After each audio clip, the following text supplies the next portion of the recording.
Welcome to the Through the Table podcast with Tom, Rick,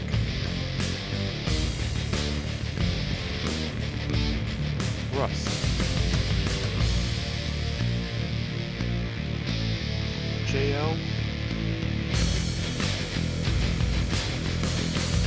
and Brock.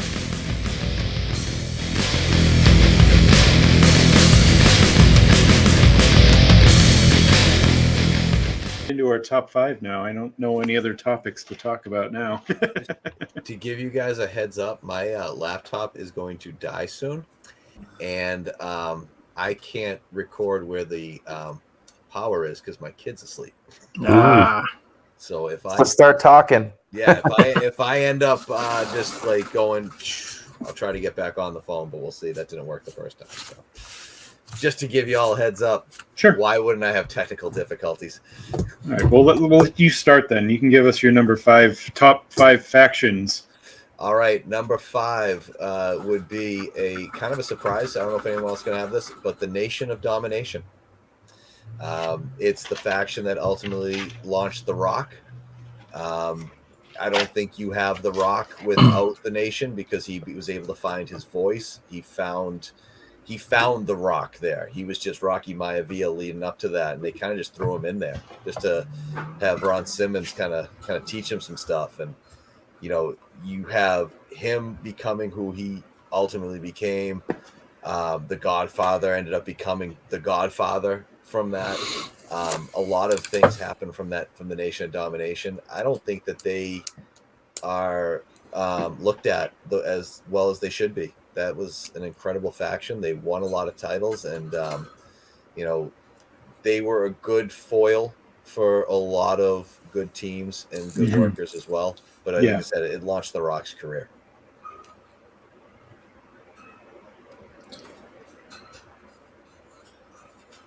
Good, Rick. You were going to say something?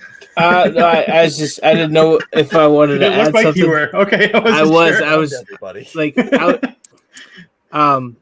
no, honestly, with the Nation, it's it's kind of like a lot of the like team factions on my list. Like you said, it was like The Rock. You have Ron Simmons. You have the Godfather. It's like everybody was like everybody could work. Everybody was like smart. You know what I mean? It was just. You had D'Lo there to, usually take the fall, like out of all those guys, but you needed someone to. Right. D'Lo's a good hand too. Oh, he was incredible. Yeah. Mm-hmm. But that Nation was a good choice. I actually was thinking about them when I was doing my list. They, didn't make it, but it was just like that whole. Like I was just thinking about like the Nation and like the whole faction warfare and like when WWE tried to do that for a while. Yeah, they had a bunch in that time period. But yeah, that definitely Nation was a good choice for number 5. definitely. And the only one that's not a Hall of Famer is D'Lo. Yet. Well, you eventually have to put them in because they'll run out of names. Well, the Nation could be in the Hall of Fame, right? Yeah, they could. Yeah. Mm-hmm. So a lot of double ringer. That's why X-Pac's a 2-time Hall of Famer. Right. That's true. Yeah. Uh-huh.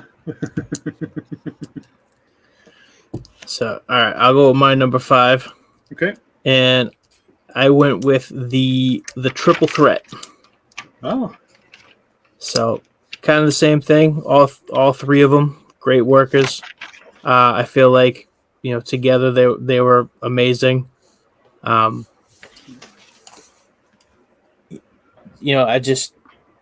Candido was, just a shame that, he's gone as, early as he did, but I think he was probably the best all around out of the 3. He had, I liked his promo style. He was very comedic without actually being like goofy. Yeah. And it's just Especially Bam, when he was in ECW, I agree with that. right? Yeah, just even the no gimmicks needed. Hmm. You know what I mean? Like he'd Yeah. come out in Terry Funk's tights, or Right. he came out in a Taz singlet one time. You know what I mean? Just Yep. and it's just there was no need for it. He just did No. it for the hell of it. And it's just like stuff like that was just I always thought it was hilarious. I just you got Bam Bam, one of the best big men of all time. Right. Shane Douglas, great talker. Maybe his attitude might have hurt his spot in wrestling, but Yeah. Yeah. definitely I was just pretty much anytime the triple threat was involved, it was I was always watching. It was always going to be good. Well, this sentence should be said forever, but they were a great unexpected threesome. Those are my favorite. I want that on a shirt too. But they were awesome. Who would have thought putting those three together? Like, sure, do it for like a week or a couple weeks. Like, oh, we have a 6-man tag. Oh, this is a cool group. Yeah. But they were awesome. Mhm. They worked perfectly together. Yeah, you would never think that they would be together or they'd be in the same room, but being together and in the same room, it totally worked. They were great all in their own ways, but they were the missing puzzle piece for each other. Right. So it was a perfect Tetris for all of them because it enhanced everybody. Everybody was a threat, Right. a triple threat.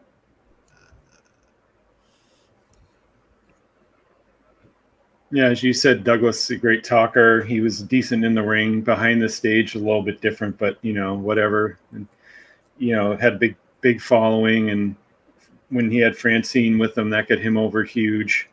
But then, Bigelow, as you said, one of the best workers around is a big guy like that who could do all those crazy moves. And Candido, who, shouldn't be left out, even though most people probably think he was the weak link of the group. He was probably your best worker. And as you said, he just knew how to put the comedy and seriousness all together in one wave. The match, talking, the way he would beg and plead to the referee to get him away and all that stuff. It works so well together. Because all three were different enough, but when you put them together, it just over the top. They all three just work so good. Especially with Candido, like where it was like he went from being Skip. Mm-hmm. Then he was, Chris. It just like huge 180, and it just, Yep. but like at the same time, it showed you his. I mean, he even made Skip work. You know what I mean? Like That's true. How he's been gone for almost 20 years and Sonny is still alive is unknown to me. Because if back in Vampire those blood. days, yeah, seriously. But back in those days, you say, "Hey, one of those two is going to die untimely." I'd be like, "Oh, poor Sonny." Nope. Yeah. It's wild because I mean, with Shane, he did the dropping the NWA title. Bam Bam Bigelow obviously was in the WWE, so like having that rub, so to speak, certainly helped. And Chris Candido is like the heir apparent, so it was kind of their own evolution, which segues to one of my picks. Evolution being definitely in the top 5. I know I don't go from 5 to 1 or 1 to 5, but I'm just gonna throw Evolution in my top 5. It's all the same Mount Rushmore, just wherever the faces are, kind of thing. But I mean, how can you go wrong with Triple H, Randy Orton, Batista, Ric Flair? I mean, and Batista at one point wasn't even in the faction. Right. They were going to go another way.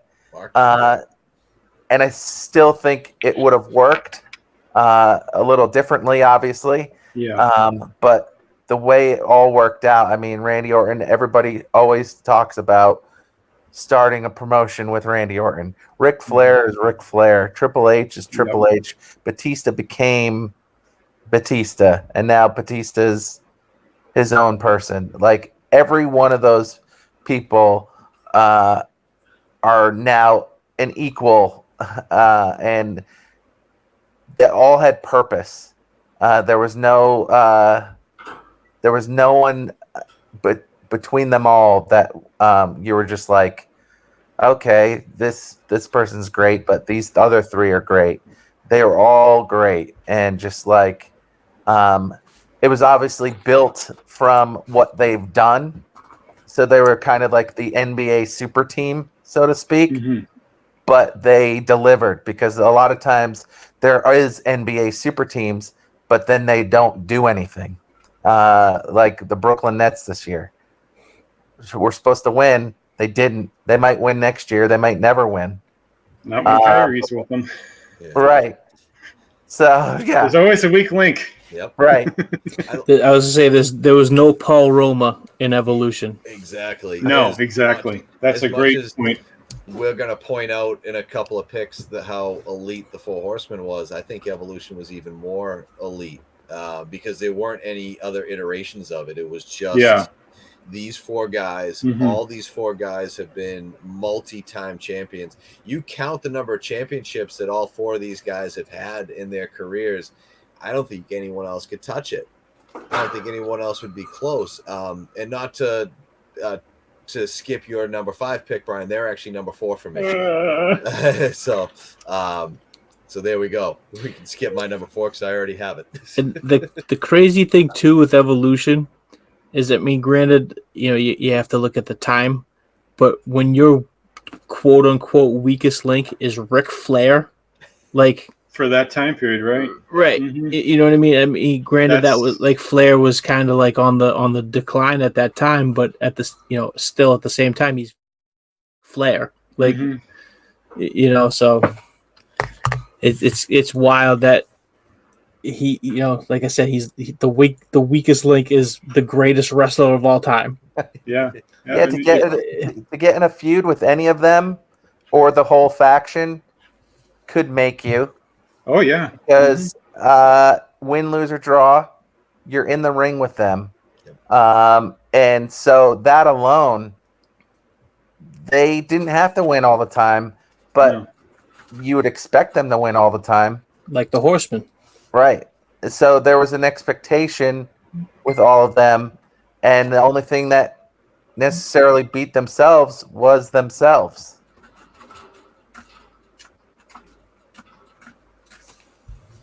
As you said, no weak links or anything like that. All four guys, if you went in the ring with them, you're getting that rub no matter what. And if you're a low card or a mid card team or group or whatever you are, even if you wind up losing the feud or losing a few matches, and just put up a good showing alone, it's going to push you up the card. So, and they did help people out. It wasn't like just you're squashing everyone either. They wanted everyone to look good. They wanted to make as much money as they could. So, they made people look better. So, yeah, a great pick. And I'll go to my number 5 now.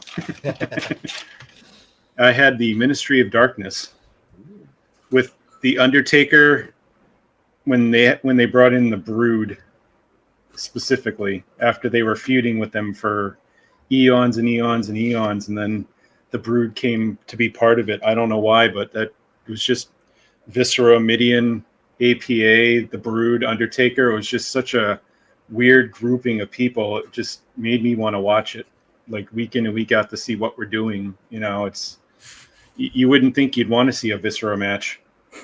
Really. I mean, outside of that, I could care less if he was around, but when he was part with that group, it just, made you care about him. And of course, the APA, we all know who they are, not pushovers at all. Undertaker, of course, you're always interested in, but, I was a Brood mark back in those days, and them joining that group was just, it was so strange, but I enjoyed that time period. I want to point out that Ron Simmons has now been mentioned in 2 different factions, and we're only technically on pick 5. Yep. hmm Good call. Who's Ron Simmons? Farouk. It's Farouk to you, damn it. And remember that. Let me go grab my teal helmet. Oh, those were the days. Managed by Sonny, Yep. Still with us. still with us. As of this recording. Still with us. Yeah. Who has Check our taken apartment.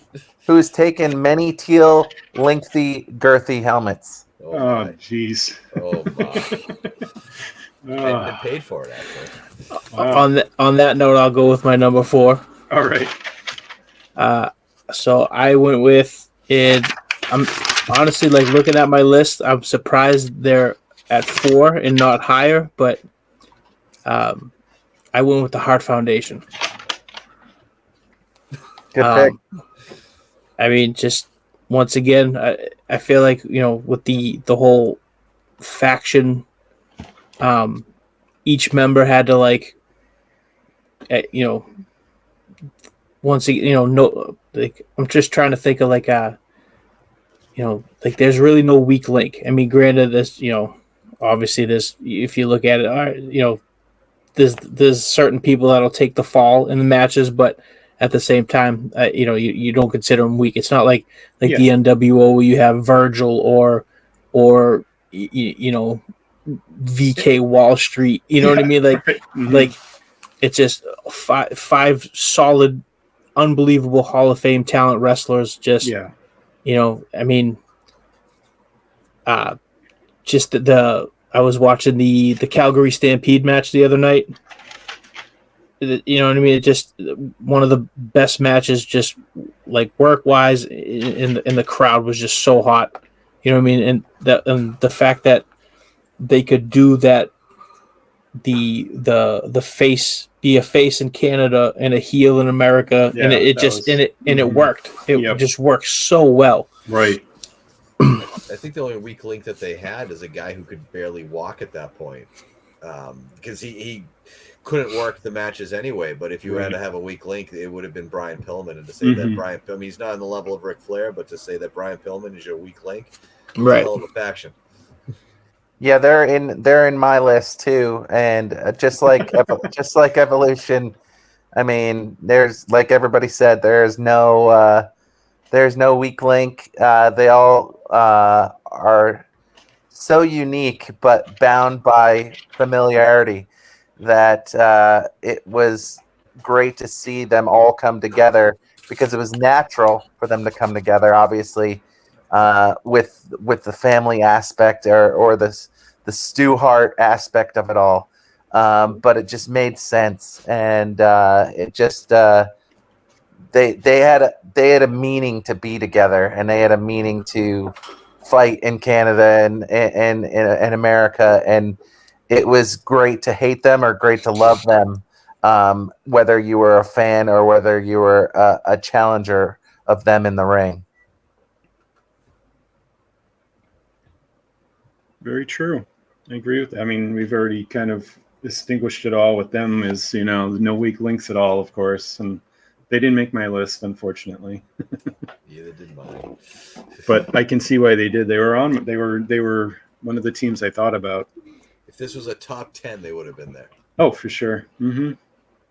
And I'll jump into my number 4. I have the Wyatt family at number 4.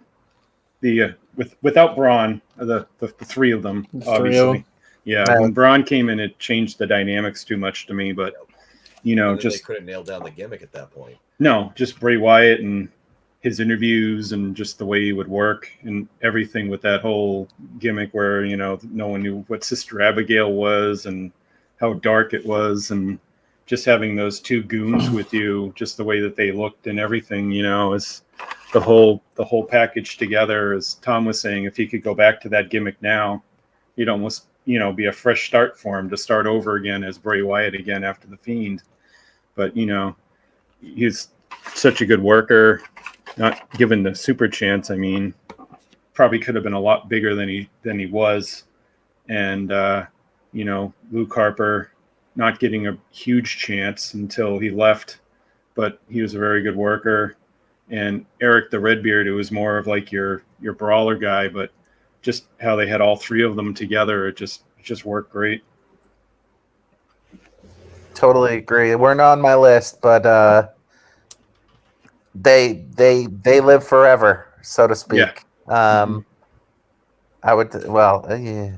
But they're I mean, Bray Wyatt's still doing his thing, and you always have to go back to what he did, and with them, I mean, it's led to such a interesting future.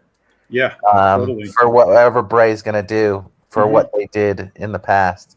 Yep. And they would have probably been a part of the ministry, and they wouldn't have been their own separate thing. So or maybe against the ministry, which would have been wild. Yeah, but, that's true. They weren't on my list, but that's a great pick. Can you imagine Bray Wyatt being a mouthpiece for the Undertaker? Wow, that'd be nuts. I mean, not for nothing. When they wrestled at WrestleMania, he carried that whole feud. Oh yeah, by himself for what, 2-3 months? Yeah, totally. I mean, just them two together, like as a cohesive team. Yeah. That would have been ridiculous. Yep. We down to 3 now? Yes, we are. I think so. And I'm going to try to move this along here as I am teetering on the edge of my battery dying. Do 3 and 2. Yeah, go. Just finish your list out then. That's fine. All right. I am going to go number 3 with D-Generation X. And not the Michaels and Helmsley version, but the Sean Waltman and New Age Outlaws version. Michaels and Helmsley was fantastic. To me, they set everything up, but can you call them a faction though? That's exactly. They're a tag team, really. Yeah. When it became the DX Army, the night after the Boston WrestleMania, is when they became an actual faction. But it's also when the tide really started to turn back to the WWE's favor. Yeah. And the things that they did. I'll tell you this: biggest mistake WCW ever made was not opening the doors and allowing the Tank to go into their arena that night. That'd have been insane. The WWE cameras could not have followed them into the WCW arena. So which means DX is now on WCW programming. What wrestling fan in their right mind wouldn't be watching WCW at that moment? The ratings would have been through the roof for them. No one would have been watching WWF at that point. It would all have been WCW to see why is DX in there. Biggest mistake they ever made. Should have let him drove right in. And Bischoff went off. Bischoff went out to say it that was one of his biggest screw ups. Is he goes, I should have let them in. What was I thinking? Should have had Hall and Nash meet him at the door. Yeah, really. Nash was there at the door. Nash was banging on the door trying to get them in. And by the way, to go to show you the difference between Eric Bischoff and Vince McMahon is Vince McMahon has since said, yeah, if they decide to come back to us, we'll let them right in. Yep. And then if you want me to go 2 and the obvious one, 2 would be NWO, the original iteration of the NWO. Maybe add 6 to it. And add, DiBiase. You just add the WWE guys, and the reason why is they changed the business in and out, out of the ring with the guaranteed contracts. There weren't such a thing as guaranteed contracts. Yep. I'll tell you, the WWE trying to do the fake Razor and Diesel helped that along a little bit. But they changed the business in that regard. Guys now get paid legitimately. Right. And everybody who works today can thank Kevin Nash and Scott Hall for that. Also, the Hogan heel turn. How many times, how many years did people want to see that happen? We finally got to see it, and it was magical until it wore its welcome, like his regular gimmick. Well, they killed it off because they kept dragging it out, adding 8,000 members. That doesn't help. That's why I didn't put him on the list. I just felt like it's too much. Yeah. Once you and then to split them off, and then you have the Wolf Pack and then Hollywood. It's just it was almost too much. And then NWO 2000. You know what I mean? It just Yeah. it all just kind of. And then NWO Japan, it just went way too much. Well, that's I why I even- went with the original iteration because it was just way too Yeah. much. And Right. the one problem that I had with the NWO was, at least with DX, they got their asses kicked a lot, which gave them a hole to climb out of. Mhm. The NWO beat the crap out of everybody on the roster who was an NWO. Luger, Sting, Savage, all the big names, they beat the crap out of. There was no hole to climb out of. Yeah. There was nothing to overcome. It was just, all right, these guys out, they're going to destroy the biggest guys that we have. Who was left to beat them? So now everyone's joining them. It gets too big. Right. You Right. got Horace Hogan and all these crappy guys wearing NWO shirts. I think one of my favorite interviews was Nash saying there were guys in the NWO that I had no clue were even part of the NWO. Wasn't They like Thunder showed and up. Lightning or something by the end of it. Yeah, it was like they just showed up one day wearing an NWO shirt. It's like, all right, kind of Russ, kind of like how you were in the New Breed one day. I remember Hey. showing up and someone said, "Hey, Russ is in the New Breed." I'm like, all right, I guess this is. You're welcome. You're welcome. I think Bischoff mentioned that on his podcast before. Some guy What, be Russ walking the New around. Right. Yeah. Exactly. Where the guy would be in the back wearing an NWO shirt, and Bischoff goes, "Why are you wearing that shirt?" Oh, remember on Thunder or Saturday Night, I was an honorary member of the show, and he's like, "Oh, okay. I guess you're in the NWO." Like no one knew who was even in it at that point. There were so many people. I They think had no idea. a great thing would be maybe like a future table of three or a future just have Scott Hall, Hogan, and Nash maybe in the same room or separate rooms and say name everybody that's been in the NWO and see who wins. You can't do it. No, No do way. it. No way. Can't do it. And number one, the sugar glide. Number one would be the sugar gliders. No. No, They don't get much respect, but they should. I thought it was I thought your number one would be the Oddities. I really did. I mean, look, any band that or any faction that has the Juggalos as your biggest representative. And Kurgan. Saying that though, I think a faction is also made by their theme music, and 100%. Yeah. the Yeah. Oddities theme music was great. Yeah. It's great. Everybody's that has been that we've mentioned, all their music is great. Mm-hmm. I will still chant "We Are the Nation" constantly. Oh, for sure. No, number one is going to be obvious. The Four Horsemen. The stipulation is we had to come up with the iteration of the Four Horsemen, and obviously Flair, Arn, Tully, and this one might be surprising. Lex Luger. Oh, the as Luger the one. fourth. I kept going back between Luger and Wyndham. Yeah. I went Wyndham. See, Well, as- I'll give you out mine. Mine's with Wyndham too. Okay. I couldn't go back. I couldn't decide which one I wanted, but for some reason, the Luger one stuck out in my head more, Mhm. just because at that time he was such an up and coming superstar. He legit was the total package. He was Yeah. aesthetically pleasing. He had the look. He looked like he could work. Whereas Wyndham was kind of on the way down a little bit at that point. Fantastic worker, amazing. Has some legit good kids that can work, as we've already mentioned. But I don't know. I just thought the Luger edition was like, oh wow, now they're giving this guy the rub kind of thing. So I just got the notification that my computer's about to shut off. So All right. Thank God. yeah, you guys can do the rest without me. Well, take care of Otis for us. Oh, I will. I will see you all on the EWA podcast. Sounds All right. good. All Take it right. easy, Tom. Bye, guys. See ya. Right. I'm going to throw out the a newer team or faction, shall we say, the New Day. Oh, wow. I I wasn't thinking. I about literally am looking off to my room, and I have 3 different cereal boxes on my mantle of wrestling stuff. That. Yeah. And it's Bootios, it's New Day, it's a team that a lot of people thought was going to be the new nation, and then they had come out with this like gospel choir music, Mhm. and then I was just intrigued even then, and I was just like, Yeah. okay, what's going on here?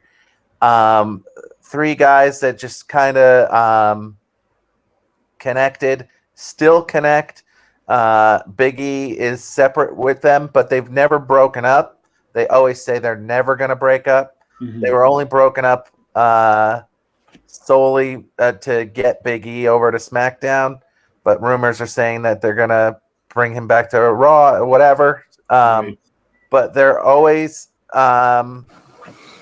they have the longest tag team championship reign, and they're always a threat. I mean, Kofi was former world champion. I think you need a serious champion in your stable, Yeah. or a serious contender to be a champion Yep. for a faction to work. Mhm. Maybe Big E will get his chance, or maybe Kofi will get it again. But they're fun. They can work. They can you want to see them. They can be heel. They can be face. And they're not going anywhere. So the longevity as well. And they have great matches. They have great matches with, the Wyatt family. They have great matches with everybody, the Usos. And they'll continue to have great matches. And they can separate, but still, anytime you think of any of them, you think of them as the New Day. Right. And that what they did together and what they'll continue to do together only will help in their future. So New Day is on my list. I wasn't like a huge super fan of theirs until they had that compound match with the Wyatt family.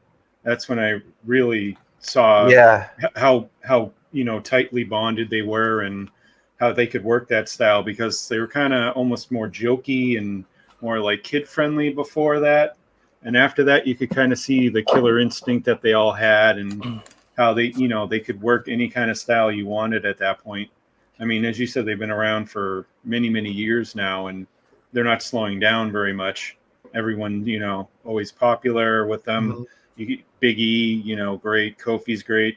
Woods is, better than probably what they usually give him, because at times they don't push him probably as high, or they kind of almost had him more as a manager role, with the trombone there for quite a while and all that. But just, in general, with the three of them, they work so well together, as you were saying. Well, what's crazy too is that they could, and crazy by when I say it, I'll give the definition of why I'm saying that, is they could have been the 3-man band. But the 3-man band has two champions, two former world champions. But like the way we see the 3-man band is, Goofy just kind of like didn't really get anywhere. But when they separated, obviously 2 out of 3, and who knows, and people love Heath. Right. But like, who knows down the line if like Heath will come and do something. But the New Day just is this great 3-teamed that could have been just low mid card, nothing. Yep. It's fun. Just bring them out there and just do, the trumpet or whatever, and be done with it. But they've kind of excelled immensely. See, with them, I think they've been around since like 2014. So I mean, you're going on 7 years of and that's, I mean, they weren't on my list, but it's you definitely don't see that. You don't see a trio together for I mean, not for nothing. Even the 4 Horsemen, they each iteration of them they weren't together for 7 years. You know what I mean? Like just the fact that they it's like they, they stay relevant. They're over. It's just they haven't broken up. You know what I mean? They're just, and it's something that you definitely don't, you just don't see it anymore. And No. and I think I hope they don't ever break up. Like, I kind of like what they're doing, and like what Russ said, I like they're talking about possibly bringing Big E back over, Yeah. but to have them still, on the same show, but separate. hmm You know what I mean? I think that's Right, that's like, I mean, I wouldn't even mind seeing that. Like, I know for a while they had Kofi as the world champ, and then Big E and Xavier were the tag champs for a bit. Yeah. But I mean, I wouldn't even mind seeing that reverse, Big E being the champ, and Kofi and Xavier getting the belts. I mean, I guess they don't really need the belts, but I mean, No. who else do you have on the? You don't have a lot of tag teams at this point. Right. But Yeah. I mean, yeah, just such a great, great trio, great faction. I think once they stopped, I guess, trying, like, it seemed like that's when it started to work. Yeah. You know what I mean? Like, once they were just like, we're probably going to get fired. Let's just go out there, have fun, just goof around. I think I want to say it was SummerSlam 2015. I think was in Brooklyn, or I think somewhere in New York, and they did like the New York, like, Right. Yep. I remember they that. sang, and it was just the lyrics were, I just remember them being just like ridiculous lyrics. hmm But that's when it just seemed like they started to get over, and like that's when it really took off for them, and just once again to just stay relevant for that long, when you can't even have like a singles, some single stars don't even stay relevant for that long. No, or a tag team lasts 2 weeks nowadays, and Right. they change them up so fast that they've been together for so long, and they still like each other, and they work together so well, and you can go off on your own ways for a while, but it always comes back together at some point for something Right. meaningful. So they And always have their backs after a while. And I do like the whole, like, they stayed away from that trope where, just because they're a faction, the only way for them to all split off is to just hate each other. Yeah, all turn on each other, right? Right. And the fact that it's totally different, and they're actually supporting each other. You know what I mean? And it's it's I agree with what you're saying, where Yeah. they shouldn't break them up. They should be like the Rock and Roll Express, where they've been a tag team for like 50 years now. right. They should do that with the New Day, is when they're in their 50s on indie shows, after they get, just working on the weekends here or there. They should still be a group together. Like, 20 years from now, still, oh, it's the New Day. They still like each other, Not everybody has to be a blood feud because, oh, you looked funny at me one day when I had the world title. I don't like you anymore. Right. Like, it's a good feel story every once in a while that someone doesn't break up.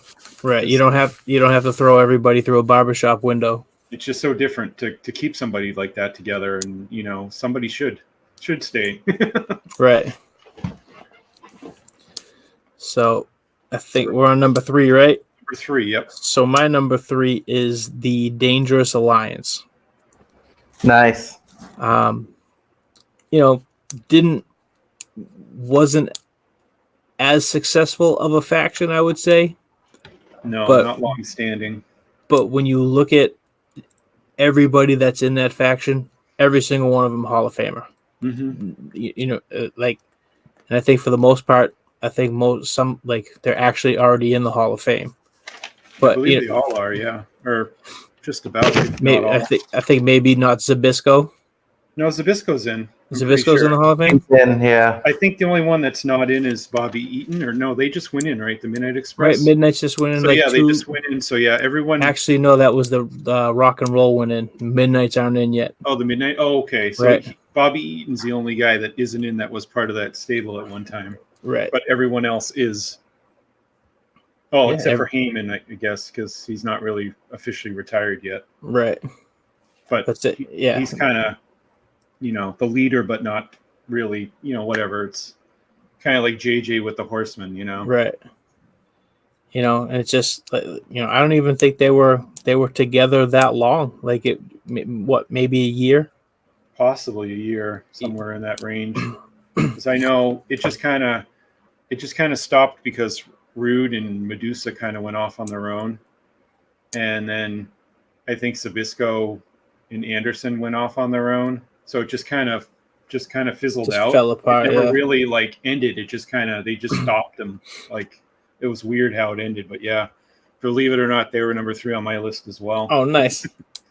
As Russ was saying, you have where you have Rick Rude, who's been the world champion before. One of the top guys at the time. Arn Anderson and Bobby Eaton, like you tag team specialists. Zbyszko, the talker, who could wrestle a 45-minute match with only 1 minute of actual action because he would jump out of the ring, he would yell at the crowd, he would yell at the ref, where he could just get on everyone's case so much. And, and then you had Steve Austin, who was in it for a little while too, where, who everyone knows his story. So, yeah, I mean, just them in general, it's like imagine if they really gave him a push or really did something with him for say 3, 4, 5 years, they could be one of the best ever factions. Right. Just with that whole group of people was right. They're all so good. They totally could have been like a Horseman. You know what I mean? Just, yeah. I mean, even I don't know if the Horsemen. I'm drawing a blank if they were around at the same time as the Dangerous Alliance. I think Flair might have even been in the WWF at the time, right? I don't think so because Arn was in them, and Arn said he would be in the Horsemen if there was a Horseman around. So I think that period, the Horsemen had kind of fizzled out for the moment, and they kind of went away from them for a little bit because I know there was a few periods where they didn't really have a Horseman. But yeah, I mean, if they had the Horsemen versus them, where you'd have to maybe even if Arn wasn't in the Horsemen at that point, like he could be your link between the two groups not liking each other.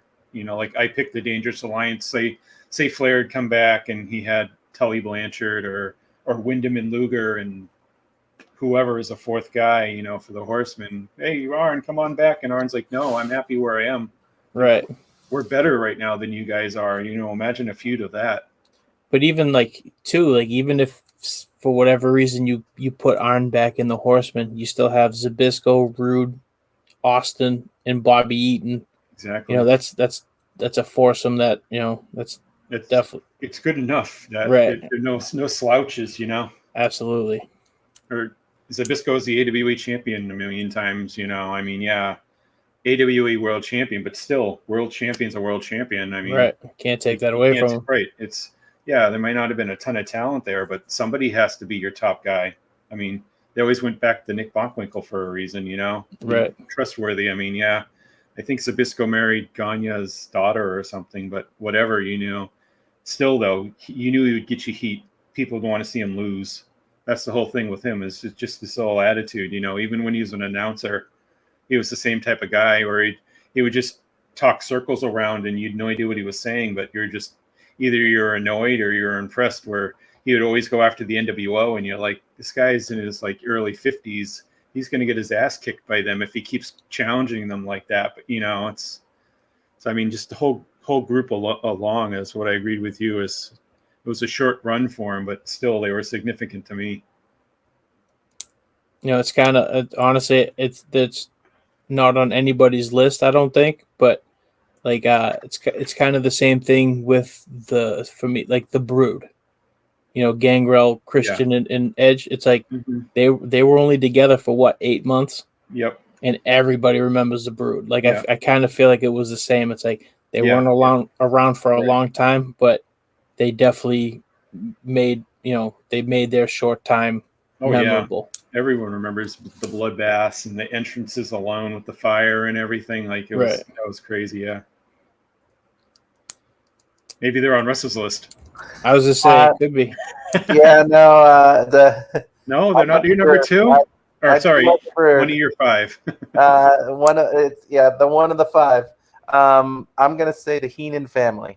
Oh, okay. I know I didn't put Bobby Heenan on our top managers list because He's the greatest ever. But with the Heenan family, you had Andre, Hercules, Harley Race, Big John Studd, King Kong Bundy, Rick Yeah. Rude. Rick Rude seems to be in every great faction. He's in the Well, Triple F for a somewhere- while too. Some way around it, he is. Yeah. somehow he finds his way, and sometimes he finds his way on 3 different shows on the same night. Paul That's Orndorff, impressive. what's that? I said that's impressive to be on 3 shows the same night. Right. So I mean, Paul Orndorff, Brainbusters, Haku or King Haku. He had multiple kings. King Harley Race. There's so many guys that he was so many were Hall of Famers too. Yeah, and everybody, if they weren't going after Hogan, it was the way better Dungeon of Doom, because Yeah. the Dungeon of Doom obviously all went after Hogan, but no one was going to win from the Dungeon of Doom. But with the Heenan family, with having Heenan, Yeah. Heenan's mind, the brain, Mm-hmm. I mean, that's amazing in itself. You always have a win Yeah. in your back pocket Mm-hmm. with the help of him, Right. and he had Andre. I mean, come on. Yeah. Really. It just the Heenan family. Heenan can't be the best manager without being the best manager, and he has to manage somebody, and he managed the Heenan family. So the Heenan family is in my my top 5. Oh, I guess I'll do my number 2 because it's already been touched upon, but it's the original NWO. The 3 before they went, too crazy with 100 million thousand members, as we've talked about.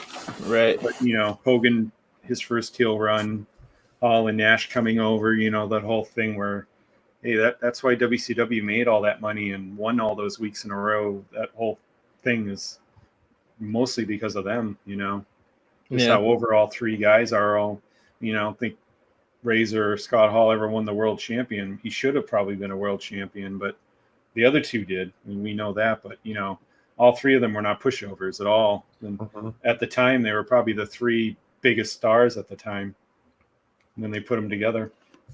That does blow my mind that Scott Hall, either WWF or WCW, never won the world title. If he could have just controlled himself, true. He would have, because it's all because of him. I mean, you saw how much drinking problems he had and all that stuff. If he could have controlled himself, there's no doubt he would have had at least for a short turn, right? But in turn, he made the Intercontinental title. Yeah. Amazing. Yeah. So, true. He could be in that list of not needing it. That's true. Yeah. I mean, but it didn't hurt him either way. Right, but as you were saying, and continue, obviously, but like his demons kind of let him off that path, but there's no reason why he shouldn't have been WWE champion. Yeah, but I mean, as those 3 guys, it was just what they were doing was, just changed how the TV was at the time too. But once they started adding members, it just didn't work for me. Just, at times adding people doesn't help you; it hurts you. Right. And totally. then everyone wanted to be a member, and everyone wanted to wear the shirts, and it almost took on a life of its own, and it kind of fizzled it out in my mind after a while. I mean, it was so big, and it deserved to be on my list, and was for the wrestling as a whole in general, it was a huge thing. But sometimes you don't need to go too big. I mean, look at the Horsemen. If they went to the 10 Horsemen, that would have been like ridiculous. Right. That wouldn't have worked. I feel like once Bischoff joined, that's when it. I feel like that's when it started to just go downhill. Because once you have the owner of the company on this, and it's at that point everybody knows he's the owner of the company.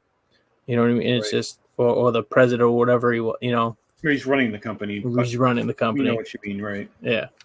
and it's just that's how I feel. And honestly, they were actually my number 5, like right up until the show started, and I changed it to the triple threat. But it's kind of the same reason why the NWO didn't make my list. I had the Bullet Club, and it was kind of this. It's kind of like the same Oh, okay. thing. It's like one, you know what I mean? Like Yeah. the original Bullet Club was, the 4 guys, and it was just, they were good. Yeah. And then, they started adding some, but then it was like there was that one like Wrestle Kingdom where they had like Jeff Jarrett and like Scott D'Amore, and Yeah. like That it's was. just Mhm. so it's like, that's why they didn't make my list. I thought about them, because Yeah, I mean yeah. it's almost like you can't. They were there for me because they've been so big for so long in Japan, and even coming Right. over to Ring of Honor and stuff. But it's just like they kind of like the NWO. There were just too many people. I couldn't put Right. it up there. They weren't a small faction or a small group for long enough in my mind to make a top 5. Right. But so my number 2, I guess, kind of a segue to talk about as actually a Japanese faction. I went with Los Ingobernables de Japón Mm-hmm. was my number 2 faction. Yep. Kind of, it's pretty much the same theme throughout. I feel like you have every single one of those guys in that faction. I mean, you have what, Shingo and Naito are heavyweight champs. Yep. You know what I mean? Like, I mean, even Evil, Evil He was. heavyweight champ. Yep. I mean, he's not in the faction anymore, but Yeah. you had Evil and Sonata as tag champs. You have Hiromu Takahashi as your junior champ. It was like they could just I think they had the never 6-man titles for a while. It was Yes, they did. just constantly just. I feel like when you have the best in every division. Mm-hmm. You know what I mean? Like, Hiromu Grandy's hurt right now, but probably one of the best juniors that they have. You know Totally. what I mean? I agree. Mm-hmm. When Evil and Sonata, they were the tag champs for a while. It was like they were just probably the best tag team that they have. Naito's the world champ. It's like they just 5 to 6 people, and all of them you could just plug them in wherever needed, and it's they're just great. And they worked the other way where the NWO and other factions would have too many people. When they brought in somebody, it really meant something. Right. Where you had Naito, and then Sonata would come in, and then Evil comes in, and you've got Bushi, and then you bring in Shinjo. It's like every person they bring in, it's not just we're just going to add another member. Right. It's a meaningful guy, and there's a reason why they're doing it. Every person's great. They're not just, let's just add another member. Chaos has another member now. Let's add another member. It's just you don't have to equal it out. So everyone, six teams, 6 players on each team. Right. Everyone has a reason. They're all worthy to be in the group. It's not just a faction made of 2 people and 4 others because you just like who the leader is. Right. Like all 6. You just pick one guy. You say Tanahashi's match alone. It's you're going to get a lot from it if he's not hurt. Even Bushi, who is basically the fall guy, is still really good. And he knows his role. So yeah, I had them, but I almost had them, and I bumped them out at the last minute. I almost had them at 5. Do you have did you already do your 2? I believe I did. Yeah, but I can not that this would be again not number 1, not number 5, not number 25. But just to mix it up a little bit, I was thinking of factions that were great and what they could have been. Mm-hmm.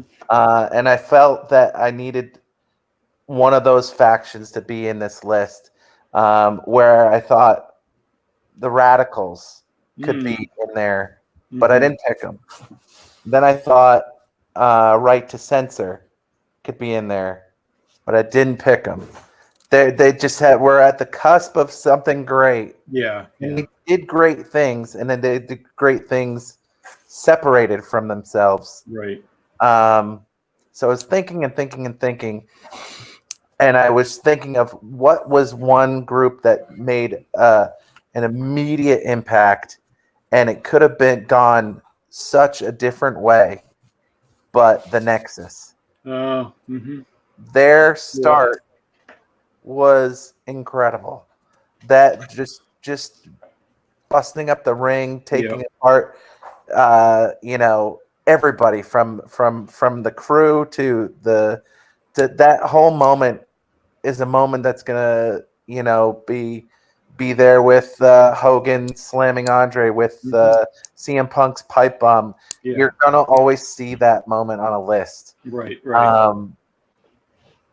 The jumping off point from there should have been amazing. They should have won the SummerSlam match. Yeah. I was in the building for that night. It was at Staples Center. Mm-hmm. And it just totally killed everything that they had. If they had elements of that, NWO beating everybody, it would have been perfect for them. But they just never fully pulled the trigger on them. But I guess this could be obviously an honorable mention. But I'm gonna.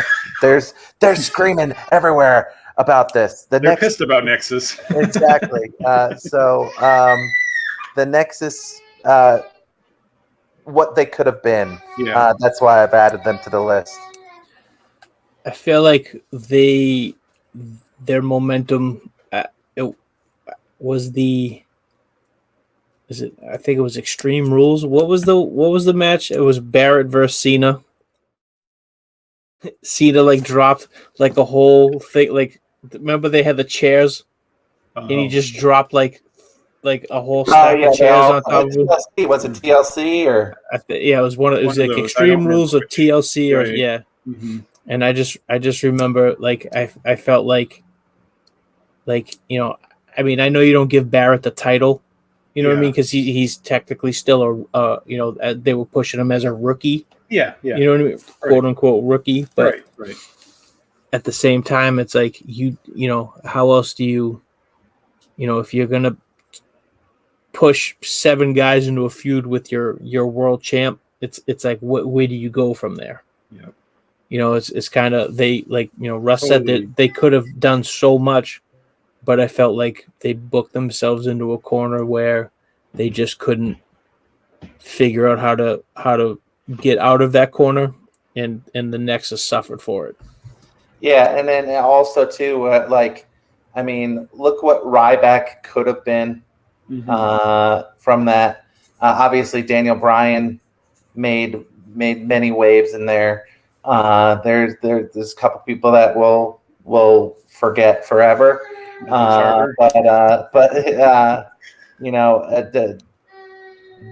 They certainly had an impact. They could have had a bigger one, but it was an interesting history, to say the least.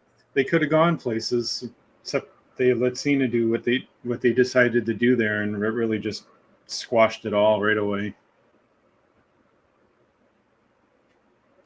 And of course, you already said what my number one was, the Four Horsemen with Barry Windham as part of the group.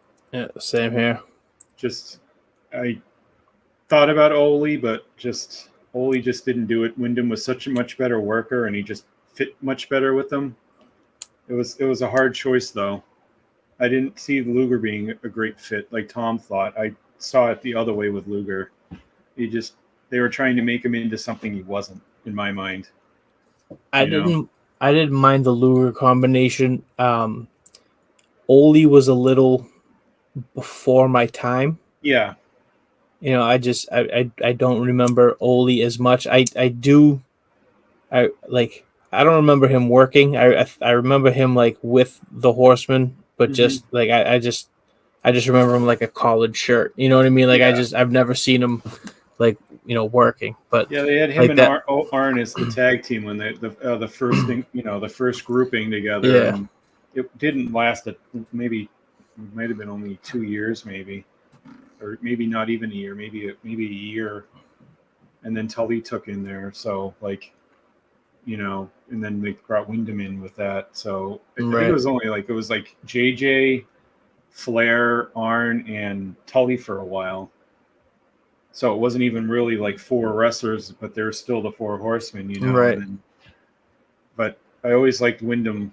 I always liked Wyndham in it. It's just the way he worked, where he was the baby face and then he became the big heel and all that. And I just liked how that whole group deal worked with him in it.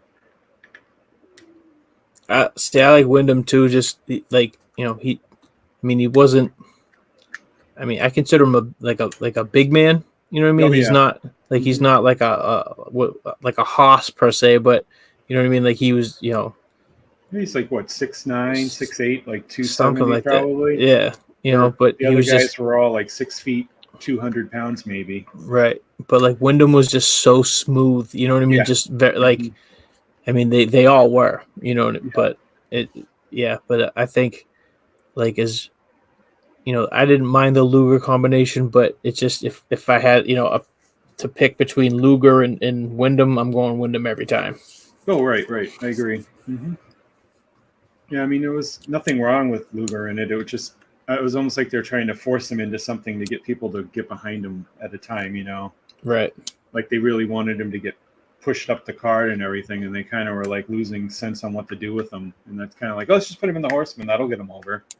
It was almost like kind of a forced into the group more than a natural fit, where Wyndham was a very natural fit into the group. Right. Yeah, and I think Luger was like as even though like you said he was forced, I feel like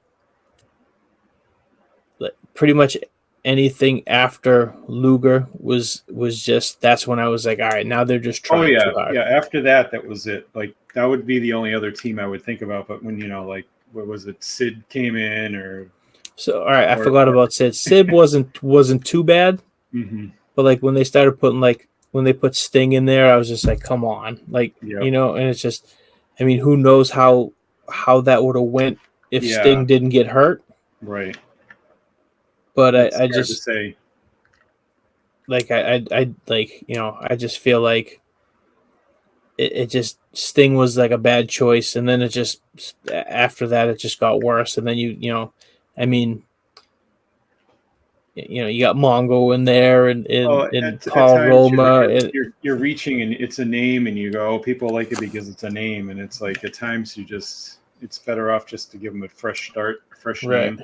Paul Roma, Mongo, Chris Benoit, whoever, D. Malenko. It's like that's not a Horseman. Sorry. Right.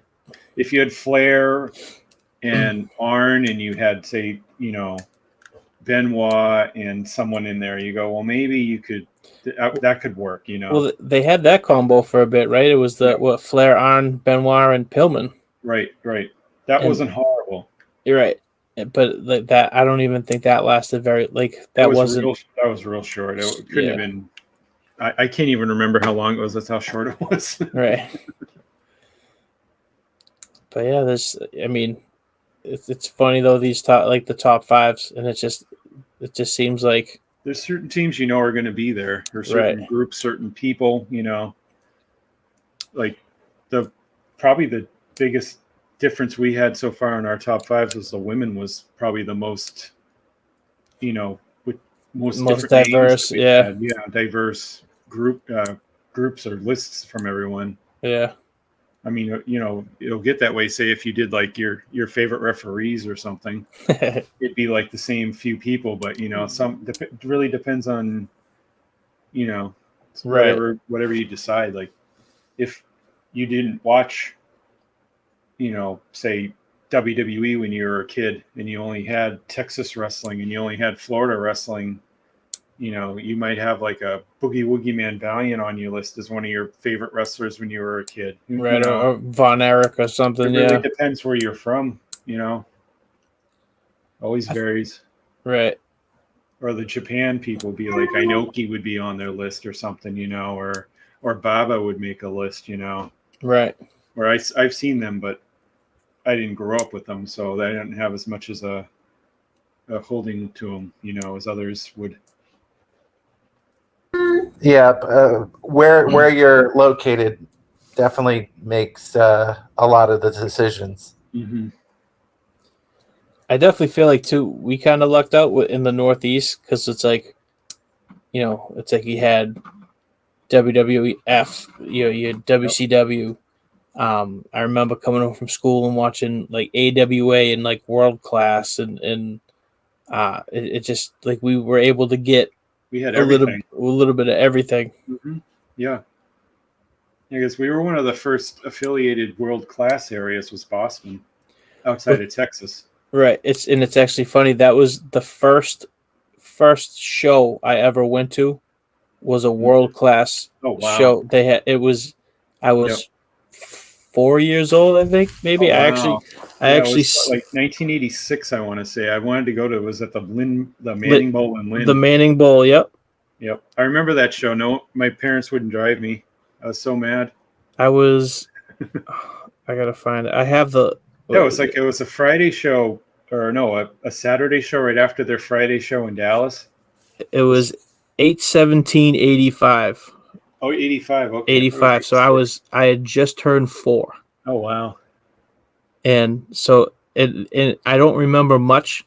Mm-hmm. I remember Everyone was on the show though, if I recall correctly. I actually have the match card right here. Even Bruiser Brody was there. One Man Gang was there, Yep. I believe. It was Iceman Parsons beat Chris Duffy in the opening match. Oh, Duffy. Misty Blue He probably promoted the show, I bet. probably. Misty Blue beat Linda Dallas. Scott Casey beat Killer Brooks. Oh wow. Mark Lewin beat Great Kabuki.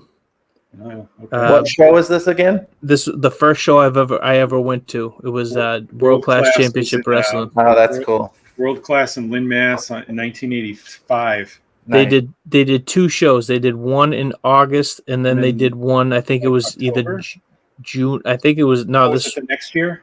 No, it was like 2 months before. Oh, really? Oh, okay. They did 2 shows in 85, but it Yeah. was like, but I know this was the one I went to just because I remember Iceman Parsons was in the opening match and Okay. he broke the ring and they had to stop to jeez. fix the ring. Oh, that's funny. And then I remember the Great Kabuki spit in the mist, and that's what got me hooked. Like that's the reason why I got into it.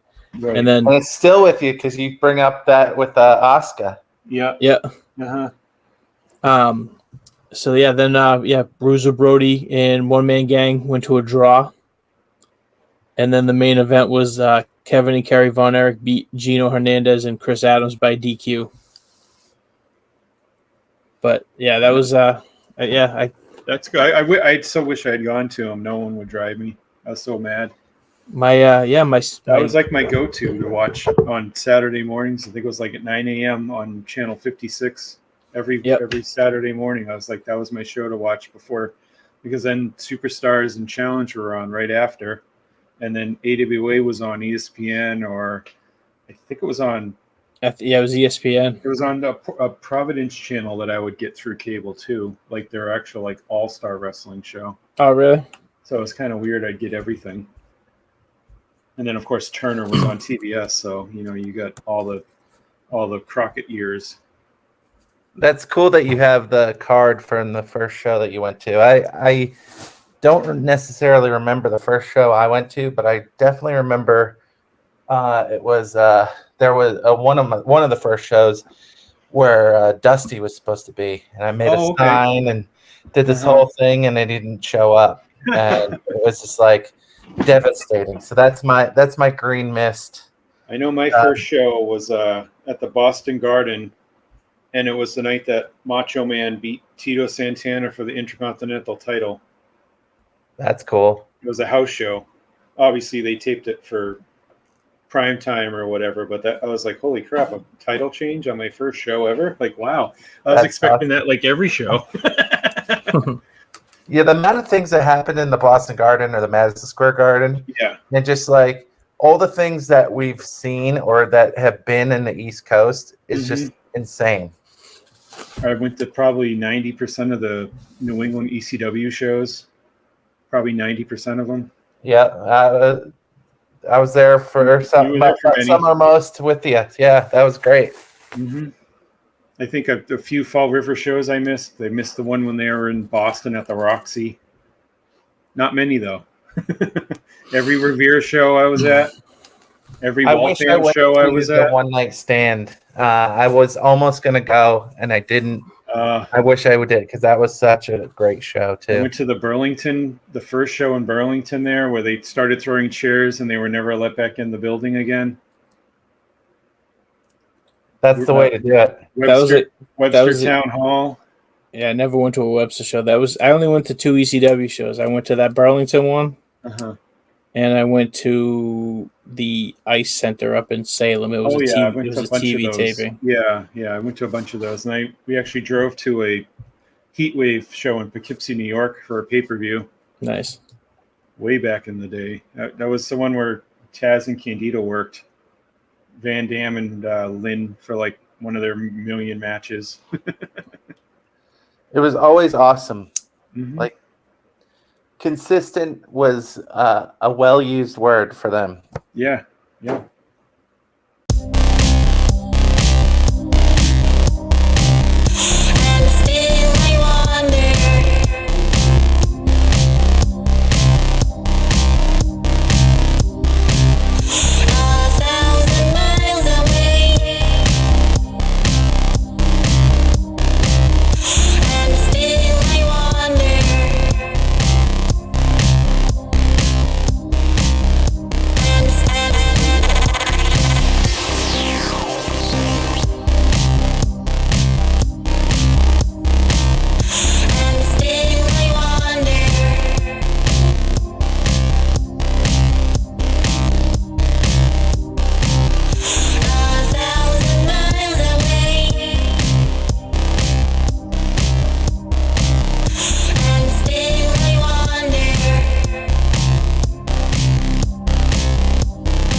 Thank you for listening to Through the Table Podcast with Tom, Rick, Russ, JL, and Brian.